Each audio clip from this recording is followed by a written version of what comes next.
नमस्कार दोस्तों, दैनिक रोजगार समाचार पेपर की इजारा फटाफट बड़ी खबरों में आपका स्वागत है। इजारा प्रमुख खबरों को विस्तार से देखने से पहले आपसे निवेदन है कि देव एकेडमी को सब्सक्राइब जरूर करिएगा।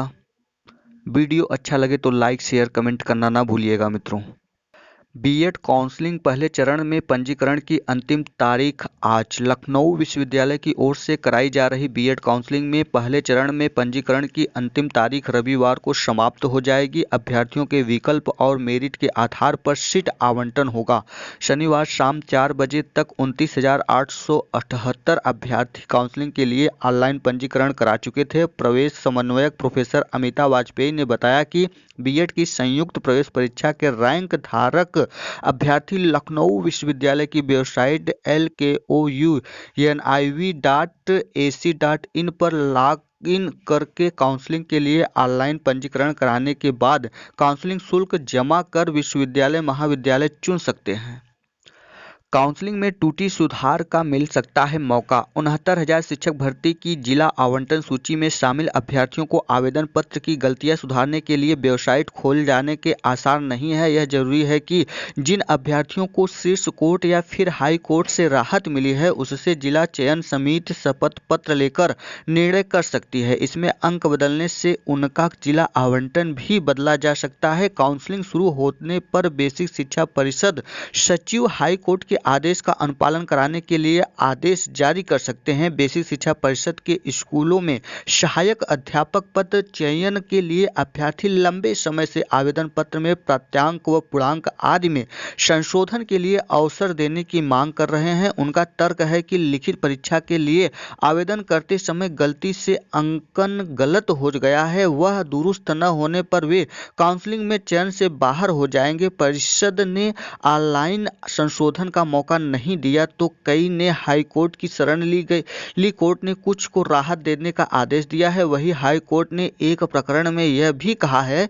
कि संशोधन का अवसर नहीं दिया जा सकता क्योंकि इससे चयन मेरिट बदल जाएगी।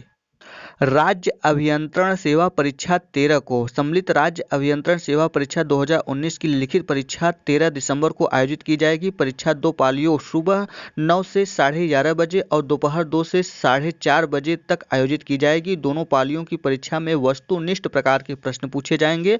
परीक्षा नियंत्रक अरविंद कुमार मिश्र के अनुसार परीक्षा के प्रवेश पत्र की सूचना बाद में विज्ञप्ति के माध्यम से दी जाएगी। इस परीक्षा के तहत सहायक अभियंता के 692 पदों पर भर्ती के लिए 1,38,000 अभ्यर्थी ने आवेदन किए हैं।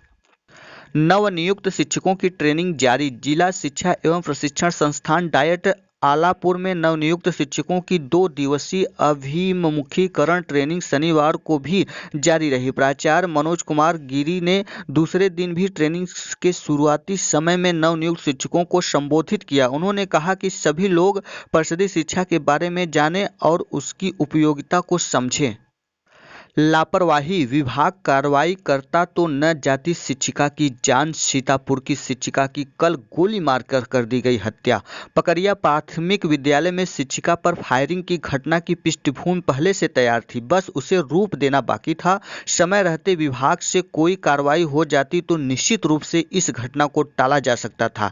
एसपी का कहना है कि विवाद को लेकर पहले विभागीय अधिकारी जांच कर चुके हैं। दर्ज अभियोग की जांच में इसे भी शामिल किया जाएगा। प्राइमरी विद्यालय पकरिया में लखनऊ निवासी आराधना राय की वर्ष 2015 से नियुक्ति थी। खंड क्षेत्र वैराबाद में परसेंडी से अमित कौशल बीते वर्ष संबंध हुए हैं। दोनों के विद्यालय में प्रारंभ में अच्छे संबंध थे। एसपी आरपी सिंह का कहना है कि जांच पड़ताल के दौरान पता चला कि बीते समय पहले से दोनों के बीच अनबन हो गई। उनको लेकर विद्यालय की प्रभारी ने सूचना उच्च अधिकारियों को भी दी। इसी की जांच भी हुई। अब सवाल उठता है कि जब सारा मामला बीएसए और खंड शिक्षा अधिकारियों के संज्ञान में था तो ऐसे प्रकरण को गंभीरता से क्यों नहीं लिया गया। प्राथमिक विद्यालय संघ के मंत्री आराध्य शुक्ला का कहना है कि एक शिक्षिका की मौत का बड़ा कारण विभागीय अधिकारियों द्वारा लापरवाही करना है। यही मामले की जांच की गई होती तो शिक्षक पर कार्रवाई क्यों नहीं की गई। आराधना राय की ये फाइल फोटो है, आप देख सकते हैं। बड़ी वारदात और बीएसए अनजान है। इस पर बीएसए अजीत कुमार से पूछा गया तो उन्होंने हुए घटनाक्रम की जानकारी से इनकार किया है। इनका कहना है कि वे नोएडा अफसर के साथ मीटिंग में थे, उन्होंने किसी ने कोई भी सूचना नहीं दी है, विभागीय कार्रवाई की जाएगी। कहां से आया असलहा? एसपी आरपी सिंह का कहना है कि शिक्षक के पास असलहा कहां से आया इसकी भी जांच हो रही है। 2 बार कहा सुनी हुई तो मार दी गोली। सीतापुर में पहरिया प्राइमरी विद्यालय मानकपुर में अनुपस्थित दर्ज कराने से आग बबूला हुए शिक्षक अमित की शिकायत शिक्षिका आराधना ने बीईओ प्रमोद कुमार पटेल और बेसिक शिक्षा अधिकारी अजीत कुमार से की। सुबह के वक्त तो यह मामला शांत हो गया, लेकिन विद्यालय की छुट्टी के समय दोबारा कहासुनी शुरू हो गई। दोपहर करीब 3:15 बजे अमित ने क्लासरूम में ही तमंचे से ताबड़तोड़ 2 फायर आराधना पर कर दिए। एक गोली कंधे पर तो दूसरी सीने पर धंस गई। सूचना मिलने पर एसपी आरपी सिंह मौके पर पहुंचे और कॉल डिटेल और लोकेशन के आधार पर अमित को धर दबोचा। सिर्फ इतनी बात थी कि एक दोनों पर कहासुनी हुई और एक ने अनुपस्थित रहने पर सीएल लगा दिया, जिसके कारण दूसरे को आपत्ति हुई और इतनी ज़्यादा आपत्ति हो गई कि वो महिला पर जो गोली दाग दी, वो भी 2 गोली और तत्काल उसकी मौत हो गई। अमित भी पकड़ा गया है। पीसीएस के 486 आरएफओ के 12 पदों पर होगी भर्ती। यूपी पीएससी ने जारी किया प्रारंभिक परीक्षा 2020 का परिणाम। उत्तर प्रदेश लोक सेवा आयोग की ओर से पीसीएस के 487 और एसीएफ आरएफओ के 12 पदों पर भर्ती होनी है। पदों की संख्या के मुकाबले 13 गुना अभ्यर्थियों को मुख्य परीक्षा के लिए सफल घोषित किया गया है। पीएससी 2020 एवं एसीएफ आरएफओ 2020 की प्रारंभिक परीक्षा संयुक्त रूप से 11 अक्टूबर को प्रदेश के 19 जिलों के 1282 केंद्रों में आयोजित की गई थी। परीक्षा के लिए 5,95,696 अभ्यर्थियों ने आवेदन किए थे और इसमें से 3,14,699 अभ्यर्थी परीक्षा में शामिल हुए थे। परीक्षा में शामिल पदों में से सामान्य अर्हता के पदों एवं विशिष्ट अर्हता के पदों के लिए अभ्यर्थियों के ऑनलाइन दावों के मद्देनजर प्रारंभिक परीक्षा का परिणाम 5 अलग अलग ग्रुपों में और एसीएफ आरएफओ प्रारंभिक परीक्षा का परिणाम अलग से घोषित किया गया है। 40,000 पदों पर पेट के जरिए भर्ती की तैयारी। यूपी SSSC दिसंबर में रजिस्ट्रेशन की योजना। जनवरी 2020 से आवेदन का प्रस्ताव। पेट का विज्ञापन जनवरी में निकालने पर निर्णय लिया जाएगा जल्द।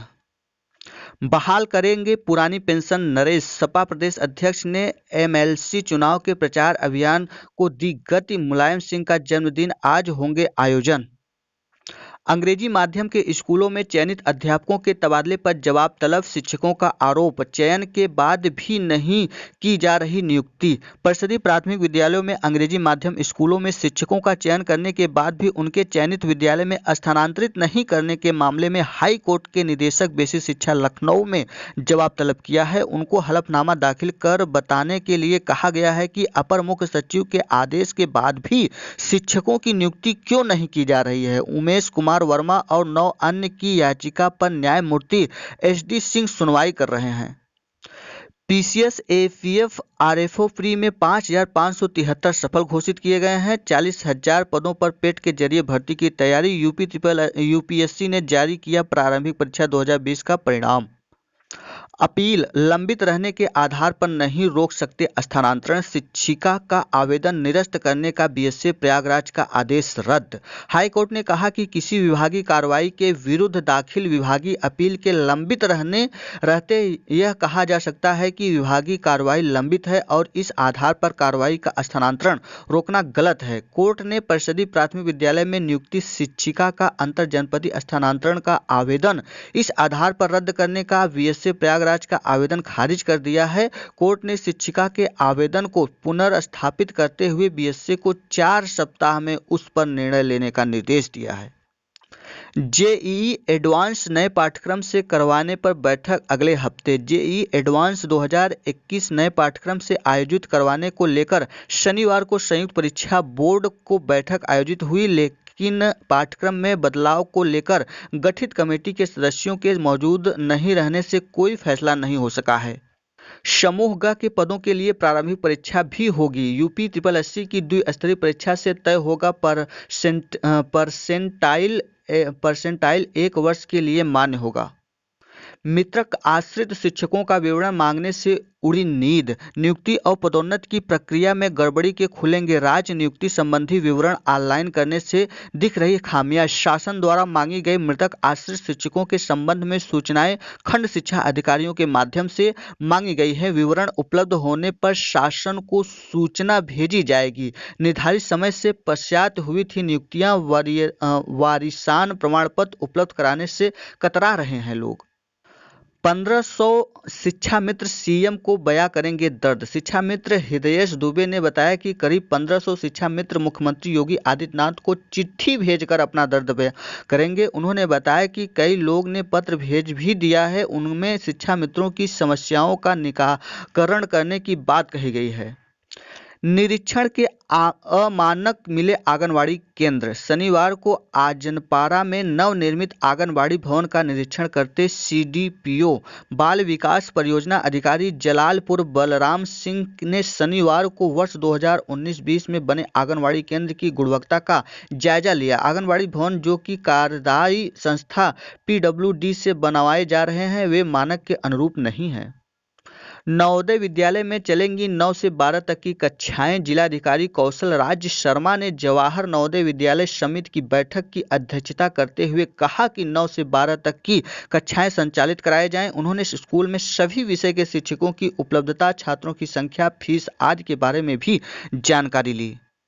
नए साल से वाहन प्रदूषण की जांच दुगनी तय महंगी। 3 करोड़ वाहन यूपी में है और 1600 कुल जांच केंद्र हैं। 448 लखनऊ में है।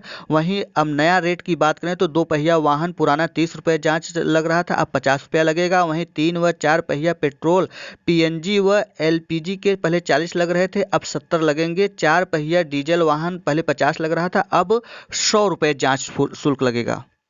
निजी स्कूलों में दीक्षा ऐप से दी जाएगी शिक्षा। जिले में कोरोना संक्रमण के प्रकोप चलते स्कूल बंद होने के बाद भी परिषदीय विद्यालय पठन पाठन का कार्य होता रहा। अब इसी तर्ज पर ही निजी स्कूल को भी ई पाठशाला चलाने का गुर सिखाया जाएगा। 100% स्कूलों को दीक्षा ऐप से जोड़कर ऑनलाइन प्रशिक्षण दिया जाए। इसके बाद ऑडियो वीडियो सामग्री उपलब्ध कराए जाएंगे। बेसिक शिक्षा विभाग ने इसके लिए तैयारी शुरू की है।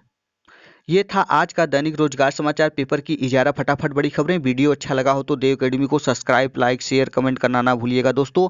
वीडियो में अंत तक बने रहने के लिए बहुत बहुत धन्यवाद। फिर मिलते हैं एक नई सूचना के साथ, तब तक के लिए नमस्कार।